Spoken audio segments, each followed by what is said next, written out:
अस्सलाम वालेकुम दोस्तों, मेरा नाम है फ़रूक हैदर। आप देख रहे हैं पाक लर्निंग जोन। तो ये हमारा जो इंस्टेंट लर्निंग कोर्स है उसका हम स्टार्ट करने जा रहे हैं, इंट्रोडक्शन टू साइकोलॉजी का।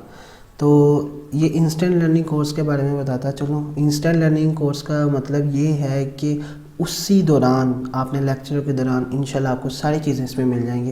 यानी इसमें कंसेप्ट भी आपको मिल जाएगा और इसमें आपका स्टडी मटेरियल यानी हर चीज़ आपको एवरीथिंग ईच एंड एवरीथिंग आपको इधर ही मिल जाएगी। तो आपने इसमें गौर से सुनना और इसी में आपको ना स्लाइड्स की शक्ल में आपको सारा मटेरियल मिल जाएगा। और ये लेक्चर नंबर 1 है, इसकी ये स्लाइड नंबर 1 है। तो स्टार्ट करते हैं देर ना करते हुए। तो आपसे रिक्वेस्ट है शुरू करने से पहले कि चैनल को सब्सक्राइब कर दें और इसको शेयर कर दें। मुझे कमेंट सेक्शन में बताना है कि कोई सजेशन है, कोई क्वेश्चन है या फिर वीडियो कैसी लगी है। वीडियो अच्छी लगी है तो लाइक कर देना, ठीक है। तो चलिए स्टार्ट करते हैं। तो सबसे पहले बात कर लेते हैं, ये लेक्चर नंबर 1 है हमारे, इसके टेबल ऑफ कंटेंट में आ जाते हैं। तो इसमें हमने क्या क्या चीज़ें पढ़नी है। सबसे पहले इंट्रोडक्शन नहीं है, इसमें हम देखेंगे, उसमें हम पढ़ेंगे number 1 why we learn psychology, हम साइकोलॉजी क्यों पढ़ रहे हैं। नंबर 2 में इसमें आएगा कि हम डेफिनेशन ऑफ साइकोलॉजी इसमें पढ़ेंगे और लास्ट में हमारे पास आ जाएगा इसके सब्जेक्ट मैटर्स। तो स्टार्ट करते हैं। सबसे पहले इसमें आ जाता है कि हम साइकोलॉजी क्यों पढ़ रहे हैं, वाई वी लर्न साइकोलॉजी। तो इसमें कौन कौन सी चीज़ें हम देखेंगे। To understand the nature and mechanism of behaviour and mental processes. इसमें हम क्या चीज़ें पढ़ेंगे। देखिए, हमारा जो बॉडी है वो इस तरह काम करती है कि हमारा जो माइंड है ना वो सिग्नल सेंड करता है जिसके तहत हमारा बॉडी बिहेवियर शो करती है। अब जो हमारे दिमाग का ये जो काम है ना, ये सिग्नल सेंड करना, ये क्या है, ये इसका मेंटल प्रोसेस है हमारा, ठीक है। और उसके नतीजे में जो दिमाग जो हमारी बॉडी बिहेवियर शो करती है, बिहेवियर में हर वो चीज़ आती है जैसे जो हम करते हैं, जैसे चलना फिरना, सारा कुछ ये बिहेवियर हमारा होता है। और वो किसके नतीजे में होता है, मेंटल प्रोसेस के नतीजे में। तो उसको ये एक काम तरकीब के तहत, एक मैकेनिज़्म के तहत होता है, इसकी अपनी एक फ़ितरत होती है, नेचर है। तो उसको समझने में हमारी हेल्प करता है। नेक्स्ट इसमें आ जाता है to develop understanding the relationship between behaviour and mental processes. अब मैंने अभी बात की है कि हमारी बॉडी किस तरह काम करती है, दिमाग हमारा सिग्नल भेजता है, बॉडी उसके मुताबिक बिहेवियर शो करती है। अब इन दोनों के दरमियान ज़्यादा ताल्लुक तो है ना, हमारा जो जितना भी हमारा बिहेवियर होता है वो टोटली डिपेंडेंट होता है किसके ऊपर, हमारे मेंटल प्रोसेस के ऊपर। तो इनके रिलेशन को समझने में, इनके जो ताल्लुक़ को समझने में हमारी मदद देता है, वो है साइकोलॉजी में हम इसको डिस्कस करते हैं। लास्ट में हमारे आ जाता है to apply this understanding to real life situations and on the basis of this learning for future. अब इसका हमारा रियल लाइफ सिचुएशन में इसका क्या फ़ायदा है, ठीक है। आप ज़रा गौर करें। आप हम डेली लाइफ में बहुत तरह के लोगों से डेली हम ना उनको डील करना पड़ता है। हम मिलते हैं मुख्तलिफ़ लोगों से, उनकी सोचने की जो तरीका है वो मुख्तलिफ़ होता है। एक ही बंदा होगा और एक ही चीज़ होगी, उसके लिए मुख्तलिफ़ लोगों का ना जो उसका जो ख्याल होगा मुख्तलिफ़ हो सकता है। अब अगर हमें पता हो कि ये फ़लाना शख्स, उसकी क्या नाम है, वो इस तरह सोचता है, उसके सोचने का तरीका इस तरह है, तो आपको उसके साथ डीलिंग करने में बहुत ज़्यादा आसानी होगी। तो हम प्रैक्टिकल लाइफ में हमें बहुत ज़्यादा इसमें हेल्पफुल रहेगा अगर हमें पता चल जाए कि एक शख्स है जिसके साथ हमने मिलकर काम करना है, उसकी थिंकिंग किस तरह की है, ठीक है। तो इसका रियल लाइफ सिचुएशन में हमारे लिए बहुत ज़्यादा ही हेल्पफुल है। और भी इसके बहुत ज़्यादा इसकी एप्लीकेशंस हो सकती हैं, तो वो हम इंशाल्लाह फिर लेटर ऑन डिस्कस करेंगे। ये कोई एक छोटी सी ब्रांच नहीं है या सब्जेक्ट नहीं है, ये बहुत वास्ट सब्जेक्ट है इसके लिए। तो ये हमारा इसमें थोड़ा सा था कि हम साइकोलॉजी क्यों पढ़ते हैं। नेक्स्ट इसमें आ जाता है हमारी जो डेफिनेशन ऑफ साइकोलॉजी। डेफिनेशन की बात करते हैं तो इसमें सबसे पहले आ जाता है the word of psychology is right from to Greek word. ये दो यूनानी अल्फाज से हज़ किया गया है। ये जो साइकोलॉजी का लफ्ज़ है, number 1 is psyche and number 2 is लोगस। Psyche और लोगस, साइकोलॉजी में ना जो ये जो लफ्ज़ है ये साइकी है, इसमें इसका मतलब सोल, स्पिरिट, माइंड। यानी कि साइकोलॉजी में जो दिमाग है या रूह है, इन दोनों में कोई फ़र्क नहीं है, ठीक है। इन दोनों में कोई फ़र्क नहीं है, ये दोनों सिनोनिम्स हैं। यानी वर्ड अल्फाज मुख्तलिफ है, मतलब एक ही समझा जाता है। और लोगस का क्या मतलब होता है, नॉलेज, इल्म को, ठीक है। तो साइकोलॉजी का जो वर्ड है इसका टोटल मीनिंग क्या हुआ, द नॉलेज ऑफ माइंड और सोल, ठीक है। दिमाग का या रूह का जो नॉलेज हम देते हैं वो इसका मतलब होगा साइकोलॉजी का। अब इसकी डेफिनेशन पे आते हैं। साइकोलॉजी क्या है? Is the scientific study of mind and behaviour.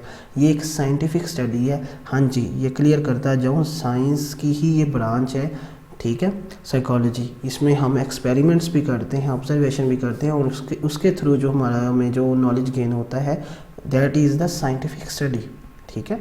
और इसमें हम स्टडी क्या करते हैं? दिमाग और बिहेवियर। मैंने बताया हर वो चीज़ जो हम करते हैं वो बिहेवियर में आता है। और साइकोलॉजी इज़ डिफाइंड, तो इसमें साइकोलॉजी को हम इस तरह भी डिफाइन कर सकते हैं as the science of behaviour and cognitive processes. तो इसको हम ऐसे भी कह सकते हैं, ये साइंस किसकी है? बिहेवियर और कॉग्निटिव प्रोसेस। कॉग्निटिव प्रोसेस का मतलब होता है कि ये जो हमारे थिंकिंग प्रोसेसेस होते हैं, ठीक है, तो इन चीज़ों को भी हम आगे डिस्कस करते हैं। नेक्स्ट इसके आ जाता है हमारा, यानी सोचने के जो काम होता है, माइंड ही आ जाता है ना उसमें, वो बिहेवियर जो हम चीज़ें उस थिंकिंग प्रोसेस या मेंटल प्रोसेस या कॉग्निटिव प्रोसेस, इसके नतीजे में हम जो करते हैं, ठीक है। तो नेक्स्ट आ जाता है हमारा इसमें subject matters of psychology. Subject matter, इसमें 3 सब्जेक्ट मैटर्स हैं। नंबर 1 ए, बी और सी, ये 3 सब्जेक्ट मैटर्स हैं। A stand for affect, B stands for behaviour, behaviour में भी ओवर्ट और कोवर्ट, ठीक है, ये ओवर्ट भी हो सकता है, कोवर्ट भी हो सकता है। और C stands for cognition, cognition वो कॉग्निटिव प्रोसेस है ना, उसके रिलेटेड है ये। तो आगे स्टार्ट करते हैं। सबसे पहले आ जाता है अफेक्ट। क्या होता है? Affect refers to the experience of feeling और इमोशंस। ये असल में ना, ये हमारा जो हमारी जो फीलिंग्स या इमोशंस को जाहिर करने जो होता है ना, वो हमारी इफ़ेक्ट में आ जाता है। It's the observable expression of emotion. ये हमारा असल में एक जो इमोशन क्या नाम है, जज्बाती इजहार होता है ना, किसके थ्रू? हमारे फेशियल एक्सप्रेशन, यानी हमारे अगर हम खुश हैं ना तो हमारी स्माइल हो जाएगी, तो अगले को देख के पता चल जाता है कि कोई बंदा खुश है तो उसको देख के पता चल जाएगा ये खुश है। कोई दुखी है तो उसको देख के पता चल जाता है। किसी के बोलने के अंदाज से पता चल जाता है कि वो परेशान है, खुश है। तो ये सारी चीज़ें किस में आ जाती हैं? अफेक्ट में आ जाती हैं, ठीक है। और नेक्स्ट इसमें आ जाता है बिहेवियर। बिहेवियर मैंने आपको पहले भी बताया है, behaviour anything that we do, हर वो चीज़ जो हम करते हैं वो हमारे बिहेवियर में आ जाती है। अब ये ओवर्ट भी हो सकता है, कोवर्ट भी हो सकता है। तो इसको देख लेते हैं कि ओवर्ट बिहेवियर क्या होता है और कोवर्ट बिहेवियर क्या होता है। ओवर्ट बिहेवियर का मतलब, अब मैंने बताया कि हम जो कुछ हम करते हैं ना वो हमारा बिहेवियर में आता है। फॉर एग्जांपल मैं बोल भी रहा हूँ ना, तो ये भी मेरा बिहेवियर है। लेकिन कुछ बिहेवियर ऐसे होते हैं, अब इनकी जो कैटेगरी मैं बताता चलूँ कि किस बेस पे बनाई गई हैं, वो इस बेस पे बनाई गई हैं कि आप कुछ बिहेवियर्स को डायरेक्टली ऑब्जर्व कर लेते हैं और कुछ को हम डायरेक्टली ऑब्जर्व नहीं कर सकते। फॉर एग्जांपल मैं बोल रहा हूँ, ये मेरा बिहेवियर आपको आप डायरेक्टली ऑब्जर्व हो रहा है, आप सुन पा रहे हैं मुझे, लेकिन मेरे दिमाग में इस टाइम क्या चल रहा है ये आप तो नहीं ना बता सकते, ठीक है। तो ये हमारा आ जाएगा। तो ओवर्ट बिहेवियर वो बिहेवियर होता है जिसको हम डायरेक्टली ऑब्जर्व कर सकते हैं। It is the directly observable behaviour that is called overt behaviour. और इसमें हमारा कोई बंदा चल रहा है, भाग रहा है, मैं बोल रहा हूँ, ये हमारा ओवर्ट बिहेवियर है। और कोवर्ट बिहेवियर कौन सा होता है कि जिसको हम डायरेक्टली ऑब्जर्व नहीं कर सकते। मसलन एक बंदा बोल रहा है लेकिन उसके दिमाग में क्या बात चल रही है वो हमें नहीं पता, इसमें हमारे मेंटल प्रोसेसेस वगैरह आ जाते हैं। तो आपने ये रीड कर लेनी है। तो इसमें यही है कि लाइंग, झूठ बोलना, डिसेप्शन यानी किसी को धोखा देना, ये सारी यानी किसी के दिमाग के अंदर क्या चल रहा है वो आपको नहीं पता, वो तो बस जो बोल रहा है आपको बस उतना पता है। लास्ट में हमारे आ जाता है कॉग्निशन। ये हमारा लास्ट सब्जेक्ट मैटर है और लास्ट टॉपिक है इस लेक्चर का, the mental process of knowing. अब किसी भी चीज़ के जो जानने के अमल को या थिंकिंग प्रोसेस जो होता है उसको हम कहते हैं परसेप्शन या अटेंशन, उसमें से चीज़ ये कॉग्निशन कहते हैं, सॉरी। तो थिंकिंग प्रोसेसेस में किसी भी चीज़ को जानने के अमल में चंद चीज़ें आती हैं। नंबर 1 उसमें आ जाता है परसेप्शन, ख्याल, अटेंशन, ठीक है, यानी तवज्जो, हमारा जो मेमोरी है यानी यादाश्त, लर्निंग, या फिर किसी को देख के हम किस तरह को सीखते हैं, लर्निंग में आ जाता है। ये सारे प्रोसेसेस किस में आ जाते हैं? कॉग्निशन में, ठीक है। ख्याल को मैं थोड़ा सा इसको हमें इंशाल्लाह फिर एक्सप्लेन करेंगे डिटेल के साथ, थोड़ा सा मैं इसमें इंट्रोडक्शन देता चलूँ कि परसेप्शन ख्याल में हमारे पास आ जाता है कि देखें एक चीज़ है, 2 से 3 लोग मुख्तलिफ सोच के मालिक होते हैं, ठीक है, एक ही चीज़ को लेके उनका ख्याल मुख्तलिफ हो सकता है। ठीक है। ये भी मेंटल या थिंकिंग प्रोसेस में आता है या कॉग्निशन में आ जाता है। इस तरह अटेंशन तवज्जो है। अब आप अगर लेक्चर तवज्जो से आपने सुना है तो आपको अच्छी समझ लगी होगी, अगर आपने तवज्जो से नहीं सुना तो अच्छी समझ नहीं लगी होगी। ठीक है। मेमोरी हमारी याददाश्त, ये सारे हमारे मेंटल प्रोसेसेस हैं। ठीक है, जानने के अमल में आते हैं या थिंकिंग प्रोसेस भी इसको कहते हैं। ये सारे किस में आ जाते हैं, कॉग्निशन में आ जाते हैं। तो उम्मीद करता हूँ आप सबको क्लियर हो गया होगा। तो अगर वीडियो अच्छी लगी है तो आपको इसको वीडियो को लाइक करना है, वीडियो को शेयर करना है और चैनल को सब्सक्राइब करना नहीं भूलना। कमेंट सेक्शन में मुझे लाजमी बताना है कि आपके पास कुछ सजेशन है। अगर आपको वीडियो कैसी लगी है ये भी मुझे कमेंट सेक्शन में लाजमी बताना, मैं हर कमेंट पढ़ता हूँ।